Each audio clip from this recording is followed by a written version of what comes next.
자, 출발하겠습니다. 육상동물과 수생동물은 각각의 생활 환경에 따라서 호흡 과정에서 어려움을 겪는다. 먼저 육상동물은 폐의 표면에 건조한 공기가 닿으면 폐가 건조해질 수 있는데 이는 폐를 손상시키고 탈수를 일으키며 기체를 용해하는 폐의 능력을 떨어뜨린다. 자, 먼저 육상동물입니다. 육상동물은 폐의 표면에 건조한 공기가 닿으면 자, 당연히 폐도 건조해지겠죠. 그러면 폐가 손상되겠죠. 탈수 현상이 일어납니다. 그리고 폐의 능력이 떨어집니다. 자, 한편 수생동물은요. 가용산소가 적은 수중 환경과 그쵸 실제로 활용할 수 있는 산소를 가용산소라고 표현하고 있고요. 수온차에 의해서 변화되는 산소 가용성 그쵸 온도에 따라서 산소 포화도가 달라질 거 아니에요. 또한 수생동물은 물속에서 몸을 움직이는 데에 많은 근육 운동이 필요하고 찬 바닷물의 높은 비열 때문에 아가미의 열을 빼앗기며 삼투압의 현상으로 인해서 수분 균형에 문제가 발생하기도 한다. 자, 나름대로 그러면은 수생동물도 어려움이 있네요.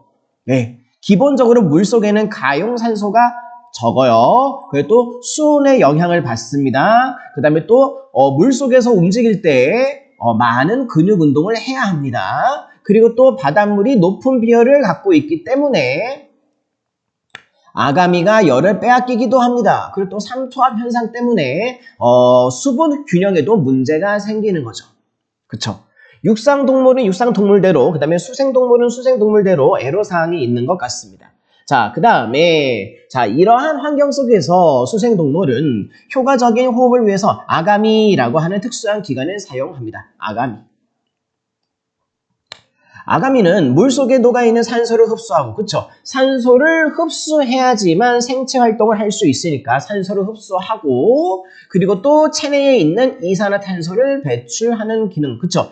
기본적인 어떤 기체 교환의 활동, 산소는 받아들이고, 그 다음에 CO2, 이산화탄소는 내보내는 방식이에요. 자, 외아가미와 내아가미로 나뉩니다. 두 가지 방식이 있네요. 외아가미, 그 다음에 내아가미. 자, 먼저 외아가미는 그쵸 바깥 외자를 쓰니까 몸 바깥으로 돌출된 형태. 표면적이 넓고요. 형태가 다양하고 유생기 도룡뇽이나 일부 무척추 동물에서 나타납니다. 자, 외아가미는 주변 물과의 접촉을 극대화하기 위해서 많이 흔들려야 하는데 이는 외부로부터의 손상에 노출되고 그쵸? 계속 이렇게 흔들리는 와중에 마찰이 있을 거 아니에요. 그러면 손상되겠죠? 또 아가미를 흔드는 데에도 많은 에너지가 소모되겠죠. 또 적으로부터 공격당할 수 있는 위험이 크다는 문제점을 야기합니다. 자, 여기까지는 외아가미. 자, 조금 더 읽으면서 내아가미도 살짝 한번 볼게요.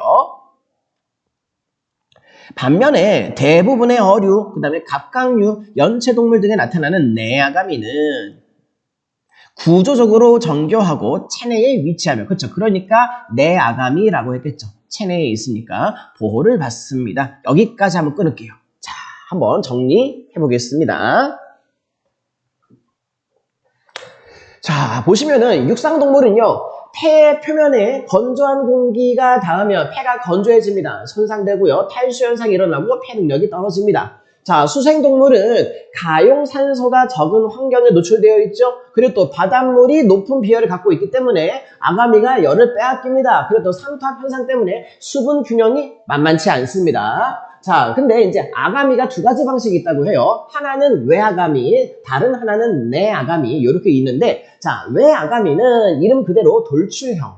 자, 이 방식을 쓰고 있는 친구들은 누구인가 봤더니 유생기 도롱뇽, 그 다음에 일부 무척추 동물이 여기에 해당한다고 합니다. 자, 물 접촉을 극대화하기 위해서 많이 흔들려야 합니다. 손상에 노출될 수밖에 없겠죠. 그리고 또 에너지 소모가 많습니다. 그리고 공격당할 위험이 아주 높아요. 자, 반면에 내아가미는 역시나 안에 있기 때문에 체내에 있기 때문에 내아가미라고 얘기하고요. 대부분의 어류, 그 다음에 갑각류, 연체동물들이 여기에 해당합니다. 자, 여기까지 한번 살펴봤었어요. 자, 계속해서 다음 내용으로 넘어갈게요.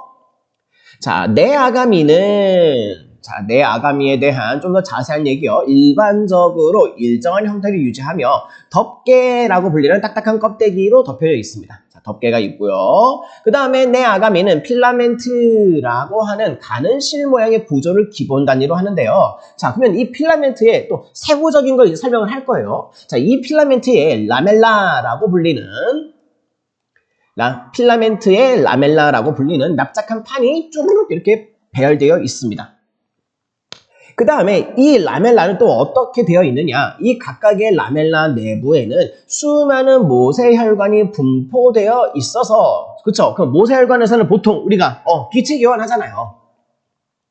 역시나 산소와 이산화탄소의 교환이 효율적으로 이루어집니다.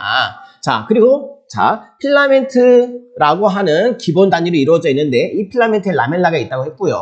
자, 살짝 안으로 자세하게 들어갔다가 다시 또 이제 필라멘트 얘기로 바깥으로 이제 줌 아웃합니다. 자, 필라멘트는 아가미를 지탱하는 아가미궁에 부착되어 있으며, 자, 필라멘트는 어디에 붙어 있다고요? 아가미궁에 부착되어 있고요. 자, 필라멘트 양측에는 각각 구심성 혈관, 자, 구심성 혈관, 그 다음에 원심성 혈관 이렇게 존재합니다. 자, 구심성, 원심성, 그쵸?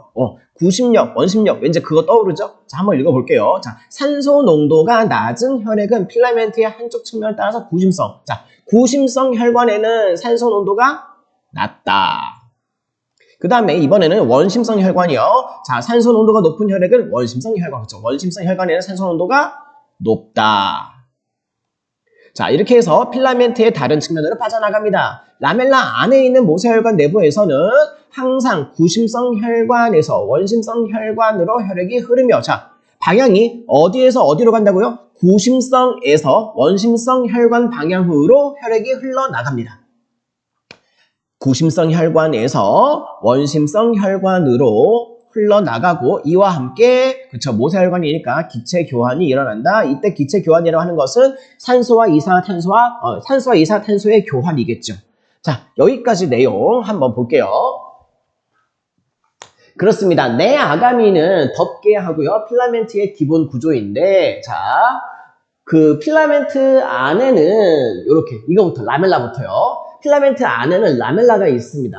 라멜라는 납작한 판으로 배열되어 있고요. 쭈루룩 여러 개가 있어요. 여기 안에 라멜라 안에 모세혈관들이 분포되어 있죠. 그리고 모세혈관에서는 역시나 기체 교환을 합니다. 그쵸? 산소와 이산화탄소의 교환이 일어납니다. 그리고 혈관이 흐르는 그 방향은 구심성 혈관에서 원심성 혈관으로 흘러나가죠. 자, 그러면 구심성 혈관과 원심성 혈관의 특징은 무엇이냐? 먼저 구심성 혈관은 산소 농도가 낮아요. 그 다음에 원심성 혈관은 산소 농도가 높습니다. 그리고 이 두 혈관은 필라멘트의 양측에 있다고 합니다.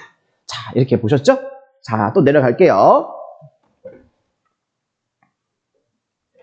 자, 이제 다음 단락에서는 자, 내 아가미에서 산소를 얻는 과정은 다음과 같다. 자, 이제 호흡을 하는 과정을 이제 얘기해야 될 거 아니에요. 예, 그래서 실제로 산소는 어떻게 얻는데? 예, 산소를 얻는 과정 어디에서? 내 아가미에서. 우선 어류의 입으로, 그죠? 우리 물고기 상상하시면 돼요. 어류의 입으로 물이 들어가면 물은 라멜라 모세혈관을 흐르는 혈액과 반대 방향으로, 그쵸? 물의 방향과 그 다음에 혈액의 방향이 서로 반대 방향입니다. 서로 반대로 교차합니다. 즉 라멜라를 흐르는 물의 흐름의 방향이 모세혈관의 혈류 방향과 상반되는 것인데, 그쵸? 물의 흐름과 혈액의 흐름이 서로 반대 방향입니다.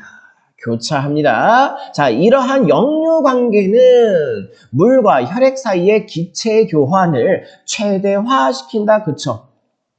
반대 방향으로 교차되어 가면서, 그쵸? 쭉 이렇게. 기체 교환이 무슨 기체 교환이었어요? 산소와 이산화탄소의 교환. 자, 물이 라멜라를 만나면 아가미 모세혈관 속에 산소 농도가 낮은 혈액과 접촉한다. 자, 왜요? 자, 우리가 산소를 얻는 과정이잖아요. 산소는 어디에 있어? 물 속에 녹아 있죠. 그렇죠? 물이 들어오면서 물속에 있는 산소를 혈액이 받아들이는 과정을 상상하셔야 돼요. 그렇기 때문에 지금 이제 산소를 많이 가지고 있는 물이 이제 산소를 조금밖에 갖고 있지 않은 혈액과 접촉한다라고 보시는 게 맞는 거죠. 그 다음에 산소는 산소 압력이 높은 곳에서 낮은 곳으로 압력 기울기에 따라서 확산되는데 산소 농도가 높을 경우 산소 압력이 높으므로 산소는 그쵸? 어디가 산소가 많아?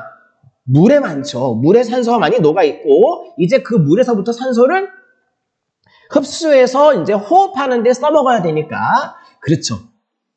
산소는 이제 물로부터 라멜라의 모세혈관으로 확산됩니다. 당연하죠. 산소 농도가 어디가 높아서 물이 더 산소 농도가 높고 혈관 쪽이 산소 농도가 낮기 때문에 그쵸? 산소 농도가 높은 쪽에서 낮은 쪽으로 확산되는 것이죠. 그리고 물은 라멜라 표면을 계속 흐르면서 아직 산소를 얻지 못한 모세혈관을 다시 만납니다.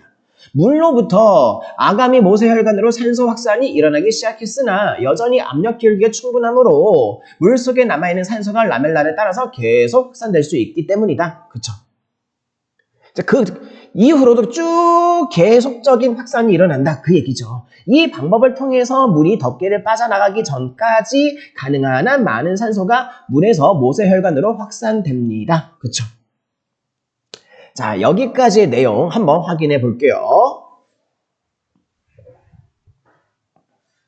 네, 물은 혈액과 반대 방향으로 라멜라 사이를 흐릅니다. 저 서로 반대 방향이에요. 물과 혈액에 흐르는 방향이 서로 반대 방향, 교차해서.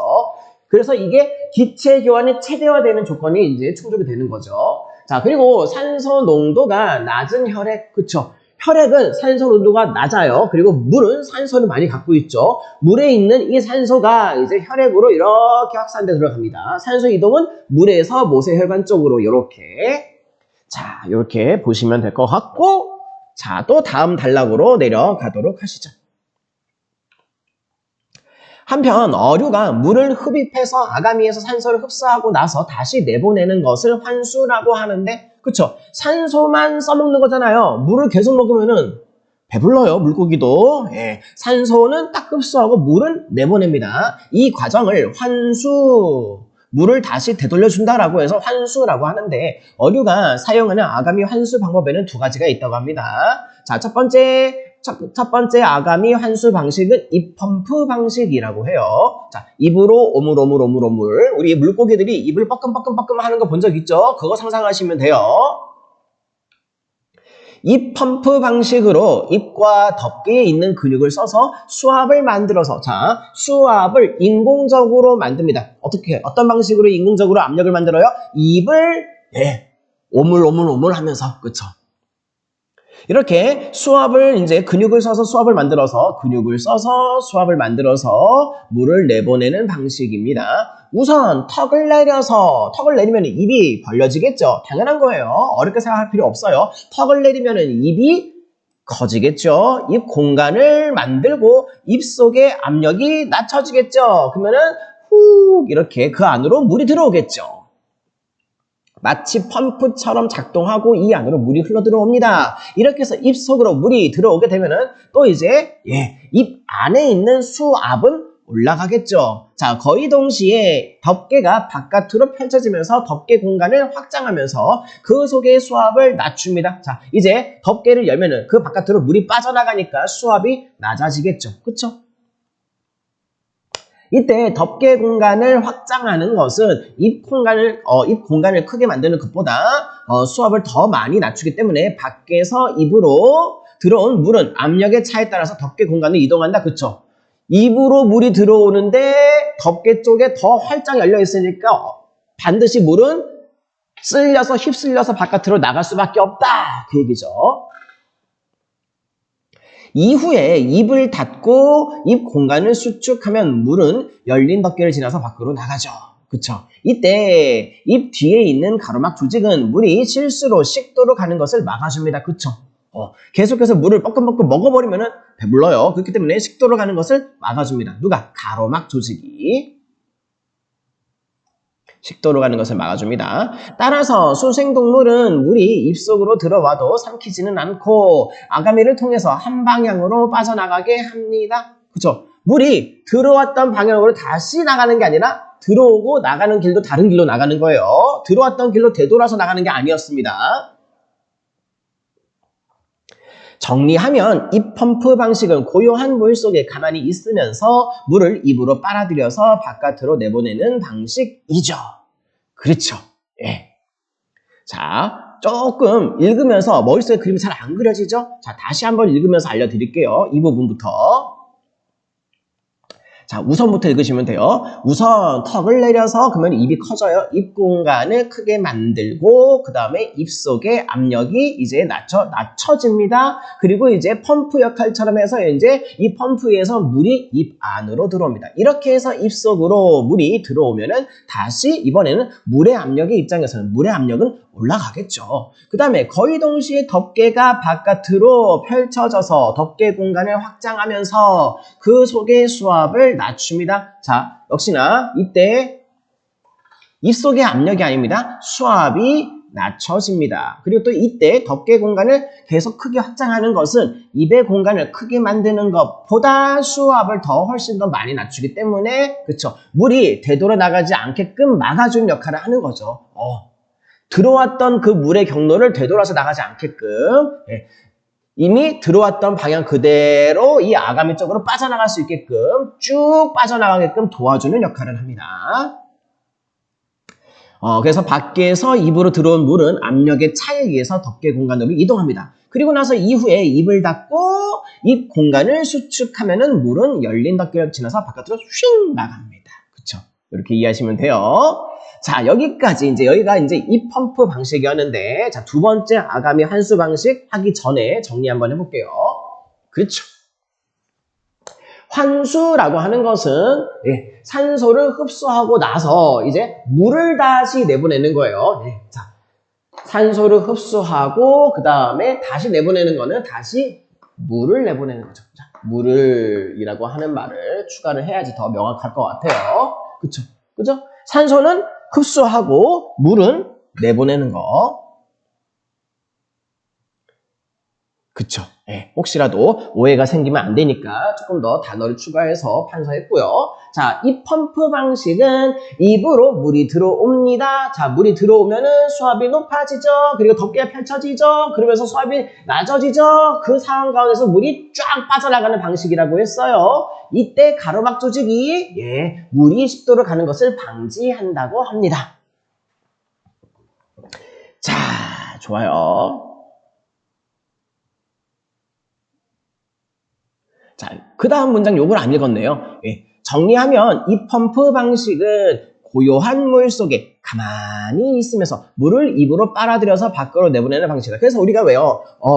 어떤 물고기들이 헤엄을 치진 않는데 가만히 있는데 입은 계속 뻐끔 하는 거 있죠? 그 상황을 떠올리시면 돼요. 자, 이번에 두 번째 환수 방식이요. 흐르는 물 속에서, 자, 고요한 물 속이 아니고 흐르는 물 속. 자, 환경이 다릅니다. 자, 흐르는 물 속에서 물이 계속 흐르고 있어. 그러니까 입을 가만히 벌리고만 있어도 되는 거죠.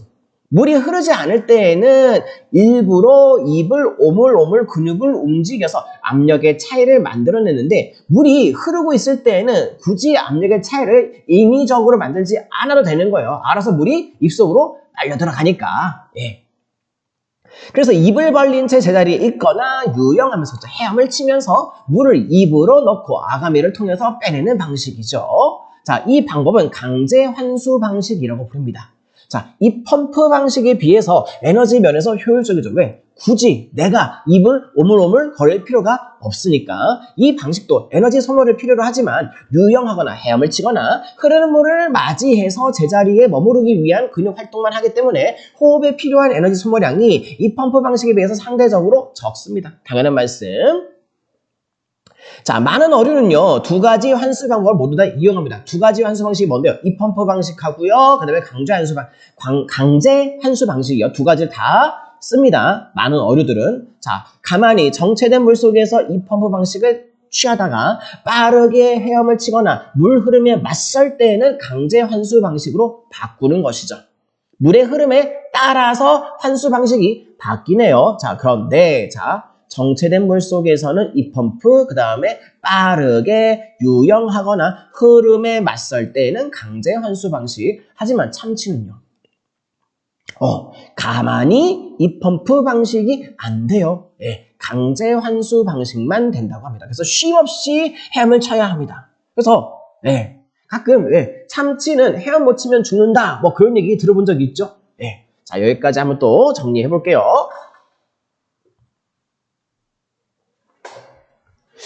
자, 이 펌프 방식은 고요한 물 속에서 가만히 있을 때 활용을 하고요. 강제 환수 방식이요. 흐르는 물속입니다. 고요한 물속이 아니고 흐르는 물속. 자, 이미 물이 막 흐르고 있기 때문에 입을 벌린 채 가만히 있어도 돼요. 또 이제 막 헤엄을 칠 때 입을 벌리면서 아가미로 막 물이 빠져나가겠죠. 이렇게 이 펌프 방식에 비해서 힘을 덜 들입니다. 훨씬 더 효율적이죠. 자, 대다수의 물고기들, 대다수의 어류, 그 다음에 대다수의 어류들은 이 두 가지 방식을 모두 다 이용한다고 해요. 이 펌프 방식이랑 강제 환수 방식 두 가지를 다 쓰고요. 자, 하지만 참치는 강제 환수 방식만 쓴다고 했습니다. 자, 조금 더 읽으면서 마지막 단락 또 정리해 볼게요. 이 펌프 방식이나 강제 환수 방식은 모두 다 관류 체계로 신선하고 산소가 많은 물이 아가미하고 접촉할 수 있도록 물이 한쪽 방향으로만 흐르도록 하는 체계이다. 그쵸? 물이 들어왔던 방향으로 도로 나가는 게 아니잖아요. 들어와서 계속 왔던 길로 되돌아가는 방식이 아니라는 겁니다. 자, 근데 이와 달리 숨을 쉬는 많은 육상동물은요. 물고기 친구들 말고 육상동물들. 육상동물들은 아가미가 없잖아요. 허파를 통해서 기체 교환을 하는데, 자, 이런 방식을 간만환기라고 합니다. 이는 신선한 공기를 들이쉬었다가 탁한 공기를 같은 경로를 통해서 내뱉는 방법으로, 그쵸? 실제로 우리의 그 폐를 한번 생각을 해보세요. 신선한 공기가 우리 코를 통해서, 입을 통해서 쭉 폐까지 들어갑니다. 신선한 공기가 들어오는 경로야. 근데 우리 몸에서 이산화탄소가 빠져나갈 때도 같은 경로로 나가죠.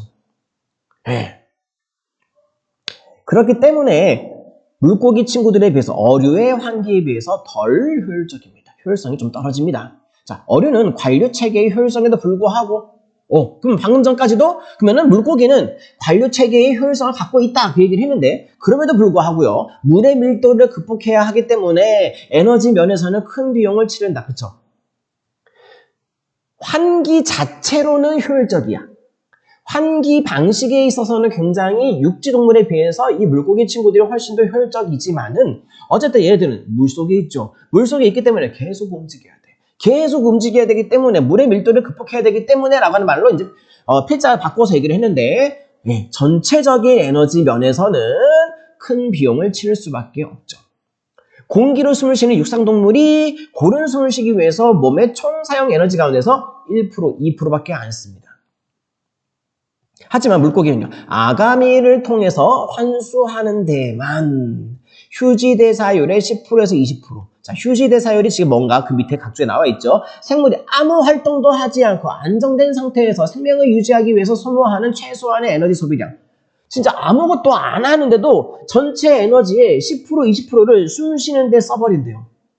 육지동물은 1%, 2%밖에 안 쓰는데 10배나 차이 나네요. 그죠? 이는 수생동물이 호흡이라고 하는 필수 활동을 하기 위해서 얼마나 많은 자원을 소모하는지를 보여주는 지표이다. 그렇죠?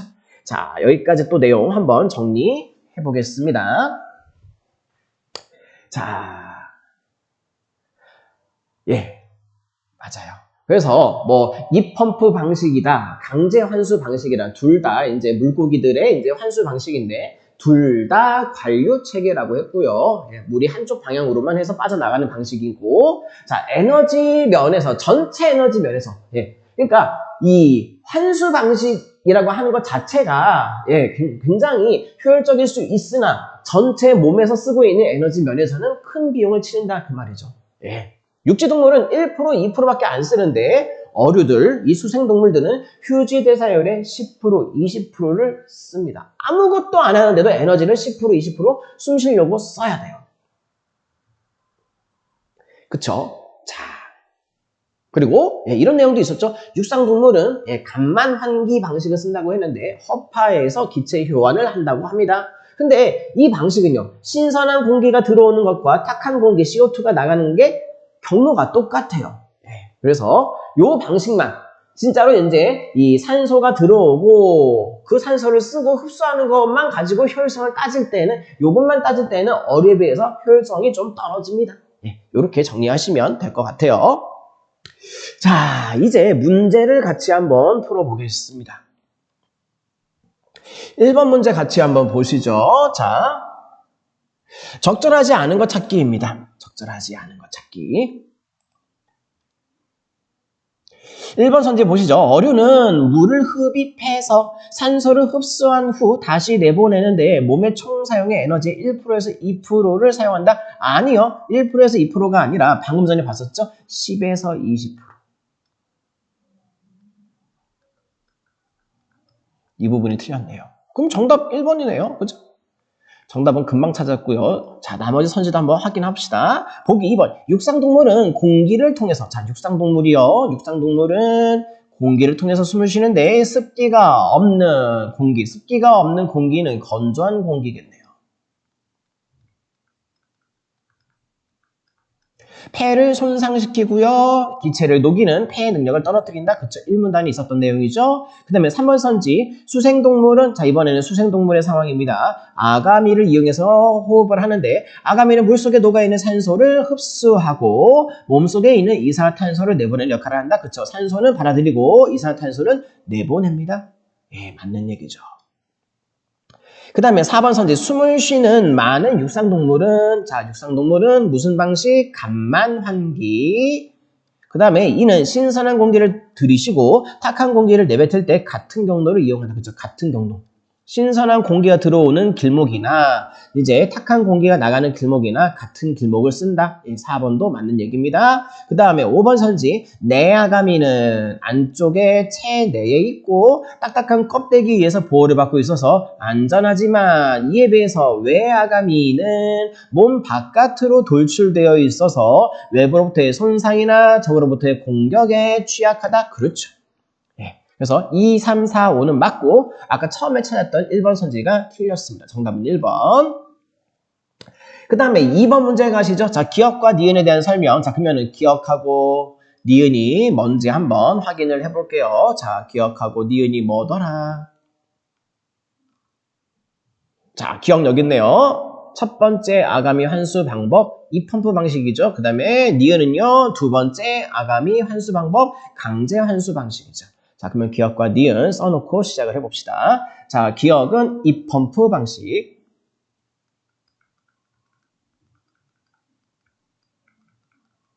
그 다음에 니은은 강제 환수 방식. 자, 이제 적절하지 않은 거 찾으시면 되겠는데요. 자, 선지 1번부터 한번 볼게요. 자, 기억에서 이 펌프 방식에서 턱을 내리는 것이나 덮개를 바깥으로 펼치는 것은 해당 공간의 크기를 확장함으로써 수압을 낮추고, 그쵸?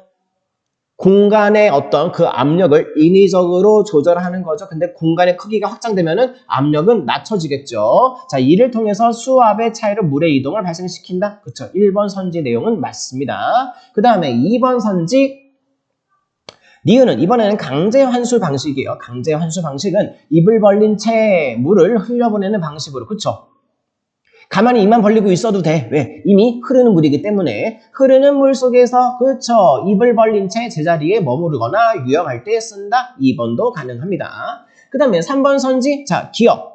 이 펌프 방식은 물이 한쪽 방향으로만 흐르게 하는 방식을. 그 다음에 니은은 물이 양쪽 방향으로? 아니요. 기억이든 니은이든 둘 다 기억과 니은 모두 다 한쪽 방향으로 흐르는 방식이죠. 그러면 3번이 틀렸네요. 그렇죠? 정답은 3번. 근데 이거 어디서 나왔었나요? 지문에서는 여기요. 여기 있네요. 마지막 단락에. 자, 이 펌프 방식이나 그 다음에 강제 환수 방식은 모두 다 관류체계라고 하는데 이것은 물이 양쪽 방향 아니고요. 한쪽 방향으로만 흐르게 하는 체계이다. 그쵸? 네. 그래서 방금 전에 우리가 보셨던 선지 3번의 내용은 틀립니다. 정답은 3번이고요. 나머지 4번, 5번도 볼게요. 선지 4번. 자, 기억. 이 펌프 방식은 대부분의 어류가 흐르지 않는 고요한 물 속에 가만히 있으면서, 그쵸? 이 펌프 방식은 고요한 물 속에 있을 때 쓴다고 했죠? 가만히 있을 때. 그 다음에 니은, 강제 환수 방식은 흐르는 물 속에, 그쵸? 흐르는 물 속에 입만 벌려 딱 있으면 돼. 또는 헤엄을 치면서. 4번도 맞습니다. 그 다음에 5번 선지. 자, 이 펌프 방식은 호흡을 위해서 입과 덮개를 움직여야 하지만, 그쵸? 인공적으로 압력을 만들어내야 돼요. 맞죠? 앞부분은 맞아요. 그 다음에 뒷부분. 강제 환수 방식은 호흡과 관련해서 입만 벌리고 있으면 되므로, 그쵸?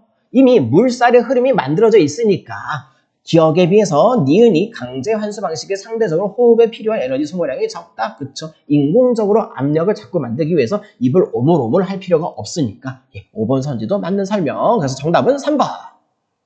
자, 이제 문제 3번 내려갑시다. 자, 문제 3번입니다. 자, A의 이유. A가 뭘까요? A 어딨지? 아, 여기 있네요.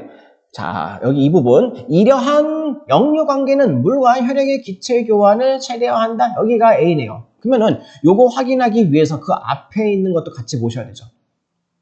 자, 내아가미에서 산소를 얻는 과정은 다음과 같다. 자, 우선 어류의 입으로 물이 들어가면은 물은 라멜라 모세혈관에 흐르는 혈액과, 자, 물의 흐름과 그 다음에 혈액의 흐름이 서로 반대 방향이더라. 그쵸? 서로 반대로 싹 교차하면서 지나갑니다. 자, 이렇게 즉 라멜라를 가로지르는 물의 흐름의 방향이 모세혈관의 혈류 방향과 상반되는 것인데, 이러한 역류, 서로 반대되는 흐름의 관계는 물과 혈액 사이의 기체 교환을 최대화한다. 더 많이 빠르게, 더 훨씬 더 잘 교환할 수 있게끔 도와준다. 자, 그 이유를 지금 찾으라 그 말인 것 같아요. 자, 선지 1번 한번 볼게요. 산소를 함유하고 있는 물이, 그쵸? 물 속에 산소가 많이 있죠. 혈액에는, 자, 물 속에는 산소가 많아요. 그리고 혈액에는 산소가 적어요. 그래서 물에서 혈액 쪽으로 산소를 보내줘야 되겠죠. 근데 같은 흐름으로 나란히 가는 것 말고 반대 방향으로 교차한다고요? 자, 반대 방향으로 이동해서 계속해서 산소 농도가 낮은 혈액과 접촉하기 때문에, 그쵸? 물은 산소가 농도가 높다. 그 다음에 혈액은 산소가 낮다. 산소가 낮다라고 하는 말이 그 뒤에 그대로 나오네요. 그쵸?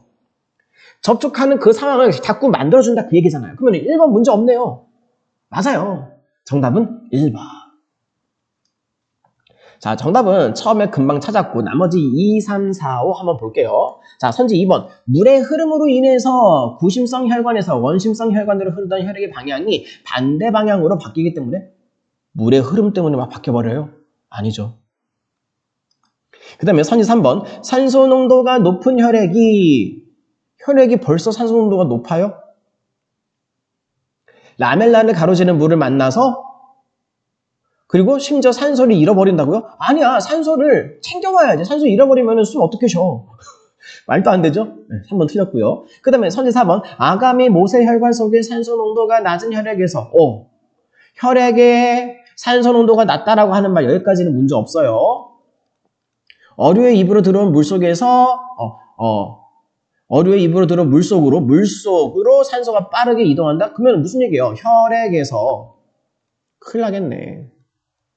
혈액에 있는 산소가 물 속으로 빠져나가서 산소가 이동한다. 그러면 산소가 역시나 빠져나가는 거예요. 그러면 안 되죠. 예. 이 밑줄진 표현이 맞긴 한데 그 이후의 내용이 틀렸죠. 산소를 지켜야지. 산소를 흡수해야지. 산소를 왜 내버려요? 그러면 숨 못 쉬어요. 그 다음에 5번 선지. 라멜라 사이를 흐르는 물이 모세혈관을 만나서 산소를 빼앗긴다고? 자, 물이 혈관을 만나서 산소를 빼앗긴다. 그쵸? 물에 있는 산소가 혈관에 있는 쪽으로 슝 이렇게 가겠죠. 그러면 물의 입장에서는 산소를 빼앗긴다라고 하는 말은 가능해요. 물의 입장에서는 산소를 빼앗기는 거죠. 그럼 여기까지는 문제가 없습니다. 여기까지는 말이 맞아요. 근데 방향을 바꾸어서 원래 들어왔었던 곳으로 나갈 수 있기 때문에 아니야. 다시 되돌아 나가는 게 아니었습니다. 한쪽 방향으로 계속 나간다고 했죠. 되돌아 나가는 방식이 아니었죠. 그래서 틀렸습니다. 그래서 정답은 1번. 자, 다음에 4번 문제로 내려갑시다. 오, 그림이 나왔네요.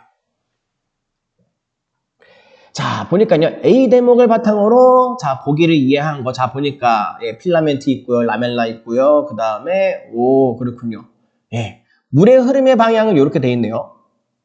여기서부터 이렇게 요 화살표 방향으로 예, 쭉쭉쭉쭉. 그 다음에 오, 여기가 원심성 혈관.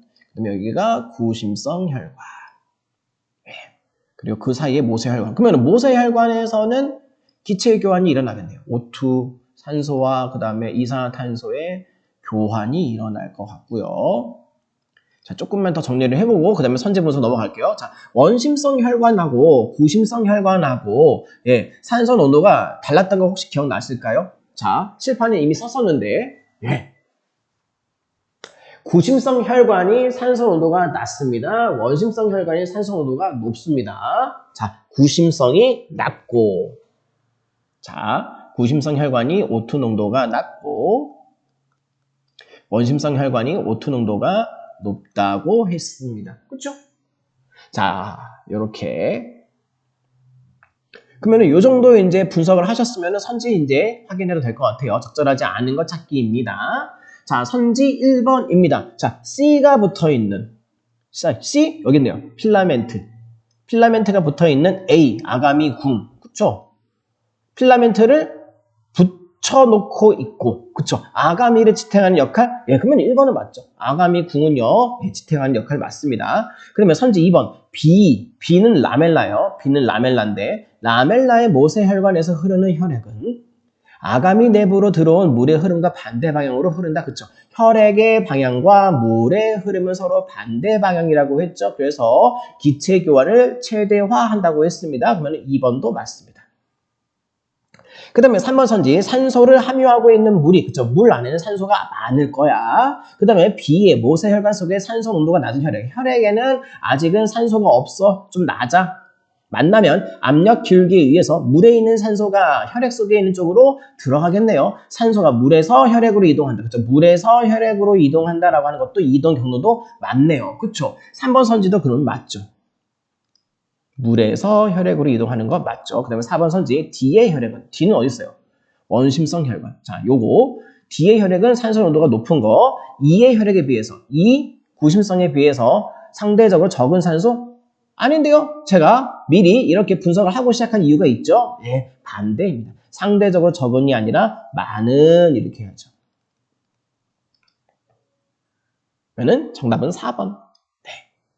어렵지 않게 찾았습니다. 그림은 굉장히 현란한데 선지는 굉장히 단순했어요. 그 다음에 5번 선지. 어류의 입으로 들어온 물은 B 사이를 흘러서 B가 어딨나요? B, 라멜라 사이를 흘러서 덮개를 빠져나갈 때까지 지속적으로 산소를 빼앗기겠군. 그쵸? 물의 입장에서는 물 속에 있는 산소가 그쵸? 어디로? 그쵸? 혈관 속으로 들어가겠네요. 그럼 물의 입장에서는 산소를 빼앗기는 과정이겠네요. 그러면 5번도 가능하겠죠.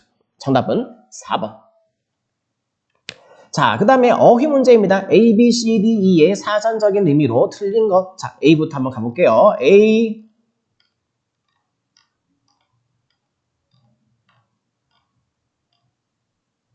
A가 자 폐를 손상시키고 탈수.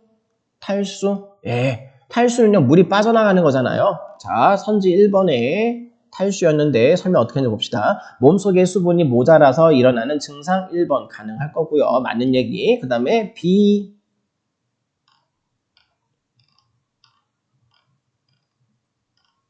B는 어디 있나요? 자, 몸 바깥으로 튀어나온 돌출.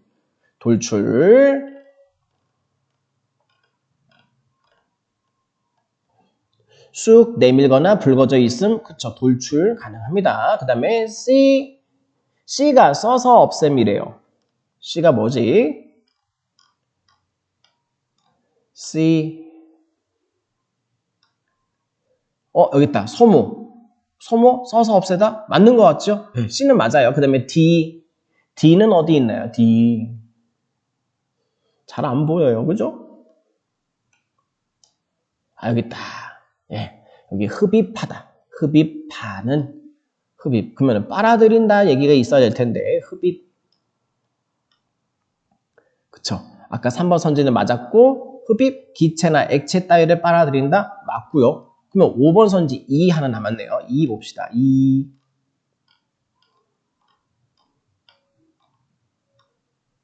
자, 정체된 물 속에서 정체. 그러면은 머물러 있는 거잖아요. 가만히. 그게 정체일 텐데. 자, 설명을 그렇게 하고 있는지 봅시다. 부피나 규모가 줄어든다? 줄어들면 안 되죠. 네, 이게 틀렸네요. 정답은 5번. 예, 이렇게 5문제 같이 해결해 봤습니다. 예, 이렇게 마무리하시면 될 것 같아요. 수고하셨습니다.